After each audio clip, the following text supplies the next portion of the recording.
বতৰটো ঠাণ্ডা সেইবোৰে মেগীকে খোৱা যাওঁ আজি সেই বুলি ভাবি পেলাই মেগী তিনিপা দিলোঁ বইল কৰি পেলাই। এইফালে চিমাই পিঁয়াজ কাটিবৰ কাৰণে লাগি গৈছে। এইফালে তাই পিঁয়াজ কাটি আছে আৰু এইফালে মই মেগীখিনি বইল কৰি পেলাই পানীখিনি কাঢ়ি পেলাই থৈ দিলোঁ। থৈ পেলাই কেনেকৈ বনাই আছোঁ দেখুৱাই আছোঁ। আজি মই নবনাওঁ, আজি বনাব চিমাই। কেনেকৈ বনাই তাইৰ ষ্টাইলত বনাই খুৱাব বোলে তাই আজি। তাকে তাই বনাবৰ কাৰণে ধুনীয়াকৈ ৰেডি কৰিলে বস্তুবিলাক। এইফালে কেৰাহী পাতি দিলোঁ ময়েই বাৰু। তাৰপাছত তেল অকণমান আছিলে আগৰে পটল ভাজি থৈ দিয়া তেনেকৈ বনাইছোঁ, যিহেতু আমিয়ে খাম বেলেগত নোখোৱাওঁ ন। সেইকাৰণে তাই বনাই আছে এতিয়া ধুনীয়াকৈ। পিঁয়াজখিনি সৰু সৰুকৈ কাটি লৈছিলে, লৈ জলকীয়া 3টামান দিছে, দি উঠি ধুনীয়াকৈ তেলত বহাই পেলাই লাৰি আছে। তাই কৈছে আজি মই বনাম, খাই চাব দেই কেনেকুৱা হয় বোলে।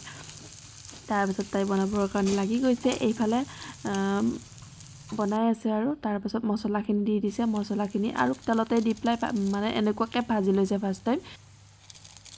মেগীটো এনে বইল কৰি তেনেকৈ দিব পাৰে, জানে মেগী বনাব চবে, কিন্তু আজি অলপ বেলেগ ষ্টাইলত বনাইছে আৰু। এতিয়া ধুনীয়াকৈ তাই দি দিছে মেগীখিনি। তাৰপিছত বনাব আৰু খাই থাকিব আপোনালোকে। আৰু বতৰটো ঠাণ্ডা যিহেতু খাব ভাল লাগিব, সেইকাৰণে আৰু এই গাখীৰ দিয়া চাহৰ লগত খাম আৰু ধুনীয়াকৈ টেষ্টি লগাকৈ। এইফালে বাতি মেগী ৰেডি হৈ গ'ল, এইফালে গাখীৰ দিয়া চাহটো হৈ গ'ল ৰেডি। এতিয়া বৰষুণৰ আমেজ লৈ লৈ খাম আৰু ধুনীয়াকৈ। এইফালে তাই চাহ পকাই আছে, গৰম বোলে। এয়া ধুনীয়াকৈ মই এতিয়া বৰষুণ চাই চাই মেগীটো খাই লওঁ। আপোনালোকে চাই থাকিব ভিডিঅ'টো দেই। আৰু বাই বাই, আজিলৈ ইমানতে সামৰিলোঁ। আকৌ অন্য এটা মিনি ব্লগত লগ পাই আছোঁ।